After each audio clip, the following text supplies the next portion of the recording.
Hit TV అభిమాన ప్రేక్షకులకు స్వాగతం. నేను మీ నాగేంద్ర కుమార్.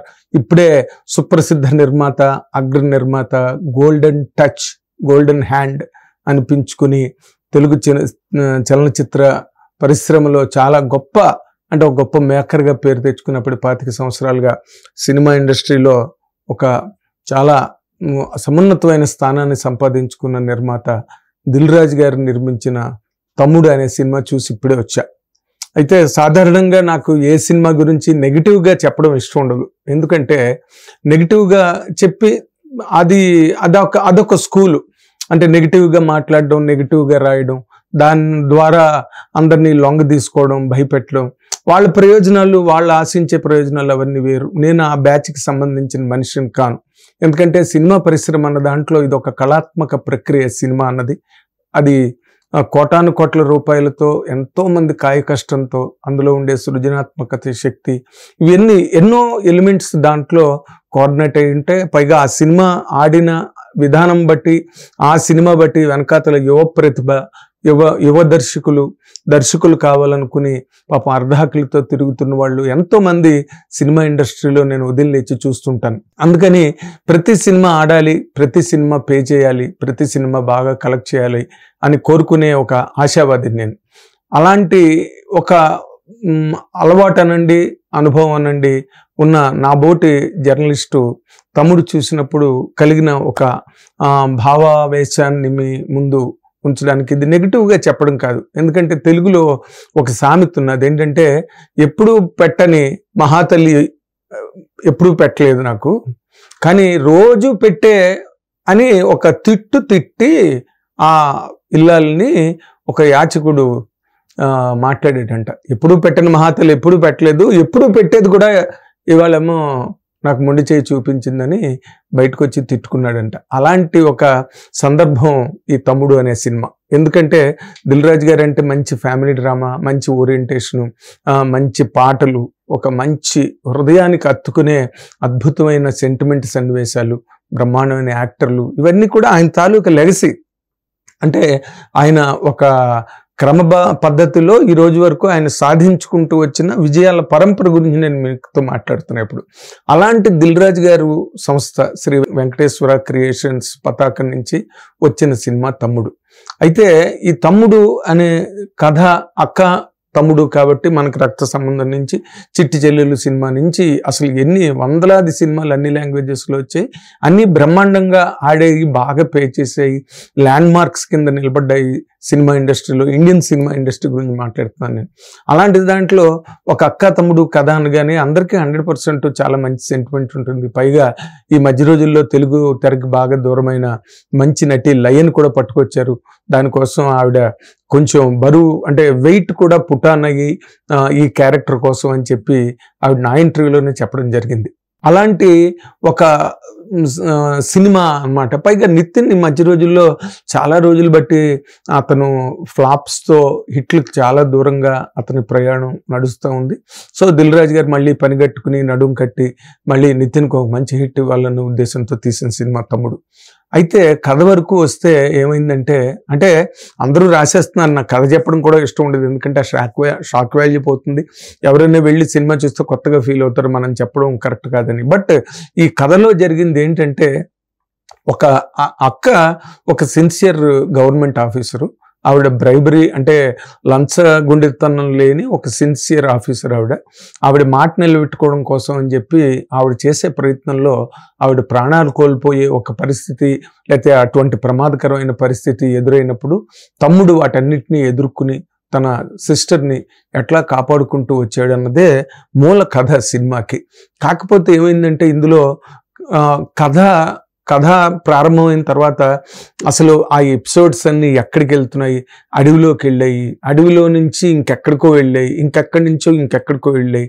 అంటే ఒక ఎమోషన్ని క్రియేట్ చేద్దాం అనుకునే ఒక ప్రయత్నంలో చాలా రకాల తోవల నుంచి కథని ప్రయాణింపజేశాడు దర్శకుడు వేణు శ్రీరామ్. కానీ అక్కడ ప్రాబ్లం ఏమొచ్చిందంటే, ఏది కూడా తీర్థానికి తీర్థం, ప్రసాదానికి ప్రసాదం. ఈ ఎపిసోడ్ బాగుందంటే బాగుందని చెప్పొచ్చు, అసలు బాగోలేదంటే బాగోలేదని చెప్పొచ్చు. ఎందుకంటే అవి main thread of the story. అంటే కథానుక్రమణికకి, అంటే ఒక కథ అనే ఒక ప్రయాణానికి అవి కరెక్ట్గా కనెక్ట్ అవ్వలేదు, అవి కరెక్ట్గా పండలేదు, అవి అన్నీ కలిపి కథని చెప్పలేకపోయి ఇవి ఆ సినిమాలో బేసిక్గా జరిగిన ప్రాబ్లమ్స్. ఆర్టిస్టులుగా నితిన్ చాలా కష్టపడ్డాడు. ఆ యాక్షన్ సీక్వెన్సెస్ అనండి, లేకపోతే ఆ అడవిలో సీన్లన్నీ తీయడానికి చాలా కష్టపడి ఉంటారు అండ్ చాలా టైం అవుతుంది, బోల్డ్ బడ్జెట్ అవుతుంది. అదే దిల్ రాజు గారు కూడా నాకు ఇంటర్వ్యూలో చెప్పారు, హైయెస్ట్ బడ్జెట్ అయింది సినిమాకి. ఒక 2-3 హీరోల దగ్గరికి వెళ్తే ఆ హీరోలు చేయలేదు, ఎందుకంటే తను చెప్పే విధానంలో వాళ్ళు ఎక్కడో కనెక్ట్ అవ్వలేదేమో నాకు ఇప్పుడు అనిపించింది అనమాట. అలాగా ఈ సినిమా ఎక్కడికక్కడ విడిపోతూ మళ్ళీ కలవలేకపోయింది, ఎక్కడికక్కడ విడిపోతున్నది, ఫ్రాగ్మెంటైజ్ అయిపోతున్నది కథ. కానీ మళ్ళీ అవన్నీ కలిపి ఒక థ్రెడ్ మీదకి, ఒక లైన్లోకి, ఒక వరుస మీదకి, ఒక తాటి మీదకి రాలేక సినిమా కంటెంట్ని ఏదైతే ప్రజెంట్ చేయాలని వేణు శ్రీరామ్ ట్రై చేశాడో దానిలో అతను అంత విజయాన్ని సాధించలేకపోయాడు. అదే ఈ రోజున థియేటర్లో కూడా రిఫ్లెక్ట్ అయింది. ఎందుకంటే ఇమోషనల్ సీన్లో కూడా ఆడియన్స్ ఒక రకమైన ట్రోలింగ్ టైప్లో అరవడం కానీ, నవ్వడం కానీ, ఆ కేకలు పెట్టడం కానీ ఇలాంటివన్నీ జరిగాయి. ఎందుకంటే సినిమాకి కావలసినది ఏది, వేణు శ్రీరామ్ ఏం చెప్దాం అనుకున్నాడు, అక్క తమ్ముడు సెంటిమెంట్ అన్నాడు. అందులో కథకి ఎపిసోడ్కి సంబంధం లేనివి ఎన్నో వచ్చేసాయి సినిమాలో. అన్నిటినీ కలపాలని ట్రై చేసాడు కానీ కలపలేపాడు, అది నా ఉద్దేశం. అడవి, పైగా అందులో అడవి బిడ్డలు అన్న వాళ్ళు, అడవి ఎంతో స్వచ్ఛమైనది, అడవిలో గాలి చాలా స్వచ్ఛమైనది, అడవిలో నీరు చాలా స్వచ్ఛమైనది, అంతే స్వచ్ఛమైన వాళ్ళు అడవి బిడ్డలు కూడా. అలాంటి వాళ్ళకి అంటే ఇంకా కథని ఇంకెక్కడికి తీసుకెళ్లాలో తెలియని పరిస్థితుల్లో అడవిలో కథ సెంటర్లో అయింది కాబట్టి అక్కడ విల్ని క్రియేట్ అవ్వాలి కాబట్టి అక్కడున్న అడవి బిడ్డలకు కూడా, అడవికి కూడా కళంకం ఆపాదించాడేమో వేణు శ్రీరామ్ అనిపించింది. వాళ్ళు కూడా లంచానికి లొంగిపోయి అక్కడికి వచ్చిన గవర్నమెంట్ ఆఫీసర్ని లేకపోతే వాళ్ళ టీంని చంపడానికి కోసమని వాళ్ళు చేయడం ప్రయత్నం, అది కొంచెం ఎంతైనా కొంత కృతకంగా అనిపించింది. దీనివల్ల ఇది జరుగుతున్న ప్రాబ్లం ఎక్కడంటే స్క్రీన్ ప్లేలో ప్రాబ్లం. 24 గంటలు కదా, 2.5 గంటలు అంటే లోకేష్ కనకరాజు, కమల్ హాసన్ వాళ్ళు చేసిన సినిమా, కార్తీ వాళ్ళు చేసిన సినిమా ఖైదీలాగా. దానిలో మెయిన్ మెరిట్ అంతా కూడా ఏంటంటే స్క్రీన్ ప్లేలోనే ఉంది. అంటే మనకు సాంస్క్రిట్లో ఒక సేయింగ్ ఉన్నది, కథితం హి కథ అని, అంటే that which well narrated is a story అని. నువ్వు కథా స్వరూపం అన్నది వేరేగా లేదు, ప్రపంచంలో ఉన్నవే 7 కథలు అంటారు. అలాంటి ఏ కథను చెప్పినా కూడా దాన్ని నువ్వు చెప్పే కథనం అంటామే మనం, అదే స్క్రీన్ ప్లే. అంటే ఆఫీస్కి చెప్పకుండా ఎగ్గొట్టేస్తున్నాడు కూడా మన్నాడు వచ్చి ఒక మంచి ఎపిసోడ్ చెప్పి రంజింపు చేసి ఆఫీస్లో మేనేజర్ని రక్త కట్టించి తన సన్నివేశాన్ని ఇంక్రిమెంట్ కొట్టేయగలంత ఇంపాక్ట్ నువ్వు చెప్పే నెరేషన్కి ఉంటుందని. ఎప్పుడు మీరు చదవాలి వేణు శ్రీరామ్ పుస్తకాలు, బాగా లిటరేచర్ చదవాలి, జేమ్స్ హార్డ్లీ చేసిన నవల్స్ చదవాలి, అండ్ ఆస్కర్ వైల్డ్ కథలు చదవాలి, అండ్ ఎంతమందో మహారచయితలు, కొవ్వలి గారు రాసిన జగజ్జాన, కొవ్వలి లక్ష్మీనరసింహారావు రాసిన జగజ్జాన, ఇలాంటి పుస్తకాలు, విశ్వనాథ సత్యనారాయణ గారు రాసిన పురాణ వైర గ్రంథం, అలా 12 పుస్తకాలు రాశాడు ఆయన. అలాంటి పుస్తకాలు చదవాలి. చదవకుండా సినిమాలు ఎంతసేపు మనకు వచ్చిన చదవడం వల్ల ఒక జగదేకుడు అతిలోక సుందరి స్క్రీన్ ప్లే ఎంత బాగుంటుంది, అండ్ ఒక ప్రేమాభిషేకం స్క్రీన్ ప్లే ఎంత బాగుంటుంది. ప్రేమాభిషేకం సినిమా ఏదైనా కొత్త కథ కాదు కదా, కానీ ఆ స్క్రీన్ ప్లే లాస్ట్ 30 మినిట్స్ అప్పటి వరకు మౌంట్ చేసిన సీన్స్ అవన్నీ కూడా ఊరికే దాసనారాయణ గారికి అంత గొప్ప దర్శకుడిగా, రాఘవేంద్ర గారికి అంత గొప్ప దర్శకుడిగా వాళ్ళకి పేరు రాలా.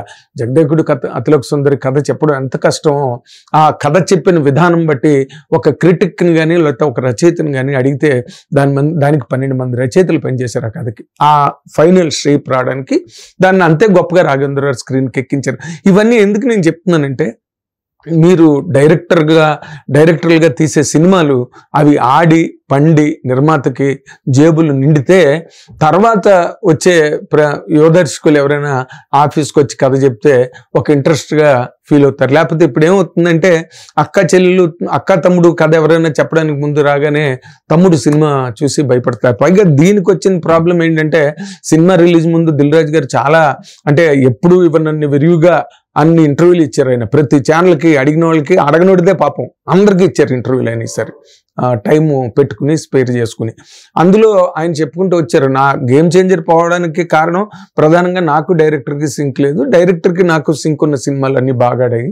సో నా సొంత డైరెక్టర్ నా దగ్గరే అసిస్టెంట్ డైరెక్టర్గా పనిచేసాడు, నా దగ్గరే కెరీర్ ప్రారంభమైంది, వేణు శ్రీరామ్కి నాకు సింక్ ఉన్నది అంచేత ఈ సినిమా 100% హిట్. నేను చూశాను, పైగా చిన్న కరెక్షన్స్ చెప్పాను కానీ పెద్ద కరెక్షన్స్ చెప్పలేదని చెప్పి దిల్ రాజు గారు మీ ఏమైంది మరి ఈ సినిమాలో అని నాకు ఫీలింగ్ ఒకటి వచ్చింది. తర్వాత బయటకు వచ్చిన వాళ్ళు కూడా అదే విధంగా ఫీల్ అవ్వడం జరిగిందనమాట.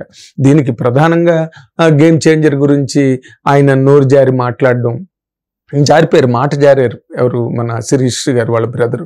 అప్పుడు అన్నయ్యతో రిలీజ్ ముందుకు అన్నయ్య మాటల వల్ల కొన్ని ఇబ్బందులు, ఇరకాటంలో పడ్డారు దిల్ రాజు గారు. ఇప్పుడేమో తమ్ముడితో ఇంకో రకమైన ఇరకాటం ప్రారంభమైంది దిల్ రాజు గారికి. అంటే దిల్ రాజు గారి సంస్థ లాంటి ఒక సంస్థకి ఇలాంటి సినిమాలు అవాంఛనీయం. ఎందుకంటే ఆయన కార్యాలయాన్ని, ఆయన ఆఫీస్ని చాలామంది యువ దర్శకులు, నాకు తెలుసు ఎంతమంది నాతో ఏం మాట్లాడతారో, ఆ యువ దర్శకులందరూ కూడా అది ఒక దేవాలయంగా భావిస్తారు. ఎందుకంటే అక్కడికి దిల్ రాజు గారు, నాకు తెలిసి మాట్లాడుతున్నాను ఇవన్నీ, దిల్ రాజు గారి తాలూకా కృపా కటాక్ష వీక్షణల కోసం, ఆ దయామృత రస దృష్టి కోసం ఎంతమంది యువ దర్శకులు అలా పడిగాపులు పడుతుంటారో నాకు తెలుసు. నాకు కూడా చెప్తుంటారు, సార్ మీరు ఒకసారి చెప్పండి సార్ దిల్ రాజు గారికి అని. అంత ఇమేజ్ ఉన్న నిర్మాత దిల్ రాజు గారు.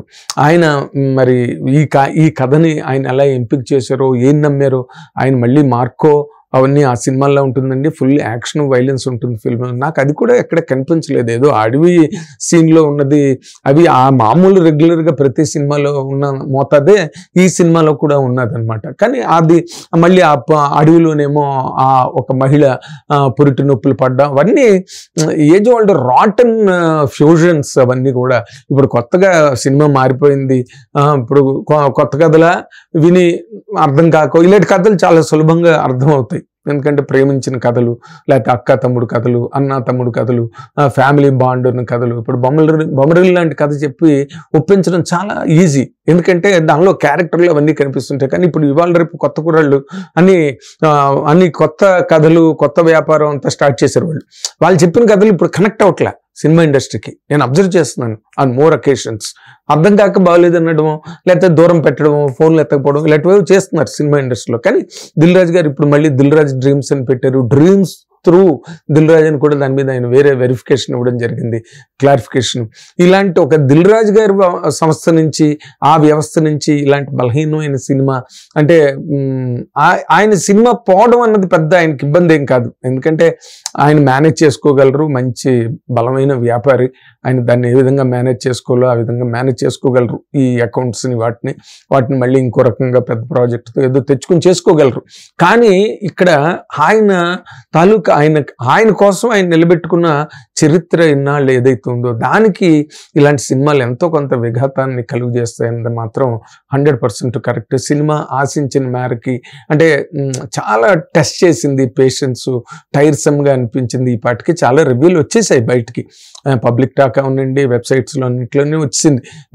నేను ఎంత దాచుకుని మాట్లాడదామన్నా, లేకపోతే నేనెంత నాకు ఇష్టం లేకపోయినా ఒక నిజమైన జెన్యూన్ రివ్యూగా నేను చెప్పాలనుకున్న పాయింట్ అని చెప్పడం కోసమే నేను ఈ ప్రయత్నం అంతా చేశానని మీరందరూ నమ్మితే నాకు చాలు. ఎందుకంటే మీరు ఒక్కటే చెప్తున్నా, దిల్ రాజు గారి సినిమా నుంచి హిట్ల మీద హిట్లు వస్తుంటే కొత్త కుర్రాళ్ళకి ఎంతమందికో అవకాశాలు వచ్చేస్తాయి.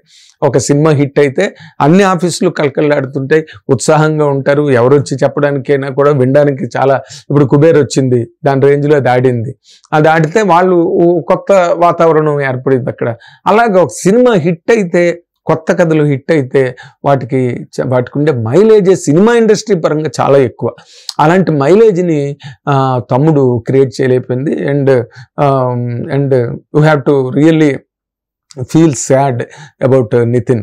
ఈ పాపం దిల్ రాజు గారు సినిమా, వేణు శ్రీరాము ఇవన్నీ ఆలోచించుకుని చేశాడు నితిన్. వద్దన్నా తక్కువ వద్దన్నా తను మాత్రం సెలెక్ట్ చేసుకుని ఏదో ఒకటి వీళ్ళు చెయ్యకపోతారా, ఏదో ఒకటి వీళ్ళ వల్ల నాకు జరగకపోతుందని ఒక నమ్మకంతో, ఒక ఆశతో ఈ సినిమాని చేశాడు. కానీ ఆయనకు కూడా ఈ సినిమా నిరాశే కలిగించింది, నితిన్కి కూడా.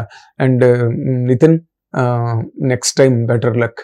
అంతకన్నా నువ్వెంత కష్టపడతావో హీరోగా నాకు బాగా తెలుసు ప్రతి సినిమాకి. And okay, will hope for the best in the next time. Thank you very much.